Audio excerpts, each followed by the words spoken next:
पाठ 8वीं का 17 पाठ है। पाठ का नाम है राष्ट्र के गौरव अब्दुल कलाम। प्रस्तुत पाठ भारत के महामहिम राष्ट्रपति डॉक्टर APJ अब्दुल कलाम के जीवन पर आधारित है। इस पाठ में लेखक ने बताया है कि उन्होंने प्रतिभा और लक्ष्य के प्रति प्रतिबद्धता, धैर्य और तत्परता के बल पर भारत को 5 पक्षपात्रों वाला शक्तिशाली देश बनाया है।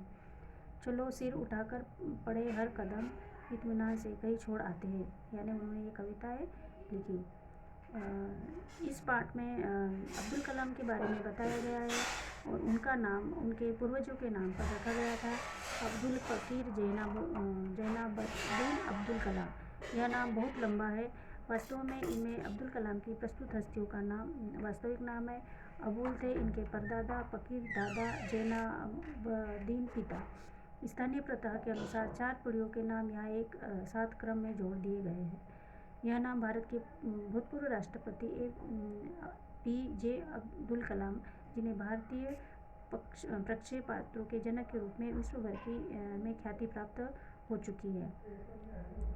बालक अब्दुल कलाम का जन्म 15 अक्टूबर 1931 को रामेश्वरम, तमिलनाडु के एक मध्यम वर्गीय मुस्लिम परिवार में हुआ था। उनके दादा इन्हें प्यार से अब्बू कहकर पुकारते थे। कलाम के पिता थे जैनालाबदीन, जो अत्यंत उदार, सत्यनिष्ठ और धर्मपरायण व्यक्ति थे। माँ आशियम्मा स्नेह की प्रतिमूर्ति थी। वे उदारतापूर्वक अतिथि सत्कार किया करती थी। बालक कलाम पर अपने माता पिता के विचारों का गहरा प्रभाव पड़ा। उन्होंने पिता से आत्मा अनुशासन और ईमानदारी तथा माता से ईश्वर विश्वास और करुणा भाव की प्रेरणा ली। बालक के जीवन पर परिवार एवं परिवेश का अमिट प्रभाव होता है। बालक अब्दुल कलाम को बचपन से उनकी दादी और माँ और पैगंबर मोहम्मद से जुड़ी घटनाएं सुनाती थी। वही रामायण की कथा भी सुनाया करती थी। वही आसपास का माहौल अत्यंत सौहार्दपूर्ण था। कलाम के पिता जी के सबसे घनिष्ठ मित्र थे पक्षी लक्ष्मण शास्त्री, जो रामेश्वरम के प्राचीन मंदिर के मुख्य पुजारी थे। दोनों के पृथक पृथक धर्म थे, पर दोनों के हृदय में परस्पर गहरा सद्भाव, उदारता और मानव मात्र के प्रति प्रेम भाव के विचार बद्धमूल हो गए। बचपन में कलाम के जो सबसे पक्के मित्र थे, वे तीनों हिंदू थे। इन तीनों में से एक थे पुजारी पंडित लक्ष्मण शास्त्री। अब्दुल कलाम की प्रारंभिक शिक्षा रामेश्वरम में हुई। वहाँ के स्वार्टज हाई स्कूल में उत्तीर्ण की।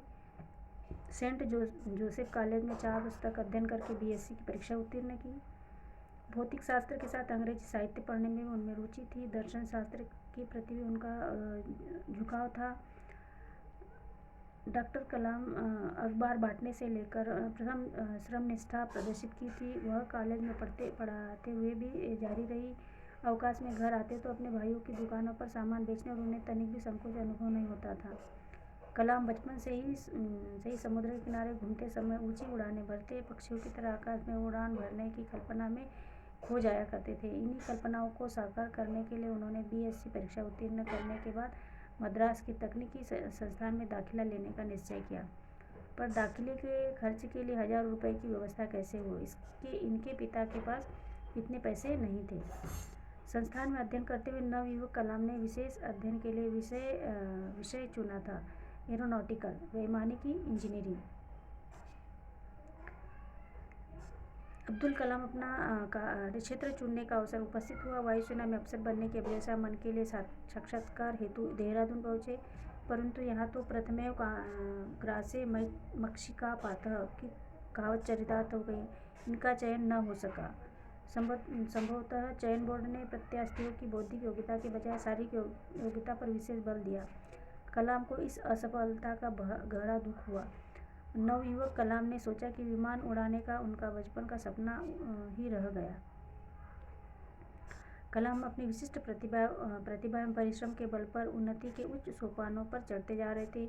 इनकी प्रतिभा और कार्य क्षमता से प्रभावित होकर इन्हें भारतीय अंतरिक्ष अनुसंधान समिति ने चुनौतीपूर्वक कार्य दिया और रॉकेट अभियंता के पद पर नियुक्त कर दिया। 10 अगस्त सन 1979 को SLV-3 का परीक्षण उड़ान हुई, लेकिन दुर्भाग्यवश वह असफल रही। फिर SLV-3 की उड़ान का प्रारंभ तो ठीक प्रकार हुआ, किंतु अचानक एक गड़बड़ी पैदा हुई और पूरा यान उड़ान प्रारंभ होने के पहले ही समुद्र में जा गिरा। यह बहुत बड़ी कलाम साहब के नेतृत्व में मेधावी वैज्ञानिकों की टोली फिर बनाई गई और उत्साह के साथ काम में जुट गए और 18 जुलाई 1980 को प्रातः 8:03 पर 100% स्वदेशी तकनीक से निर्मित एक SLV-3 ने सफल उड़ान भरी। भारत के अंतरिक्ष अनुसंधान कार्यक्रम का यह नया इतिहास उन्होंने रचा। कलाम साहब ने इसरो में 18 वर्ष तक महत्वपूर्ण सफलताएं प्राप्त करने के बाद 1 जून सन 1982 को रक्षा अनुसंधान एवं विकास प्रयोगशाला के निदेशक का कार्यभार संभाला। वैज्ञानिकों को अपने बीच पाकर वहां के समस्त वैज्ञानिक नवीन उत्साह का संचार हो गया और उन्होंने प्रतिभाशाली वैज्ञानिकों की टोली प्रक्षेपास्त्रों के विकास कार्यों में जी जान से जुटाने के लिए तैयार की।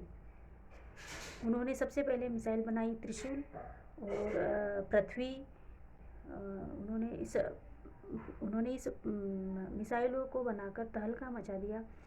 कलाम साहब के निर्देशन में अग्नि नामक शक्तिशाली प्रक्षेपास्त्र का सफल प्रयोग हुआ और यह भारत के लिए 5-5 मिसाइलों वाला देश बन गया। कलाम साहब ने अपने देश से असीम प्रेम है और उन्हें अपनी मनीषी पूर्वजों की ज्ञान गरिमा पर गर्व है। उन्होंने अग्निबाण और अस्त्रों में खोजते हुए एक अन्य बात कलाम साहब को अन्य वैज्ञानिकों से विशिष्टता प्रदान होती है।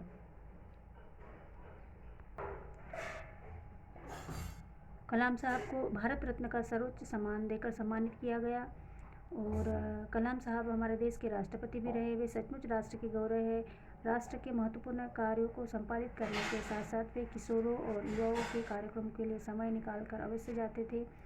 युवा शक्ति की समुन्नति से ही राष्ट्र का विकास संभव है। वे बड़े लोगों के लिए विशिष्ट आदर के पात्र है, साथ ही बच्चों से भी अत्यंत लोकप्रिय रहे और वो प्रेरणा स्रोत बने।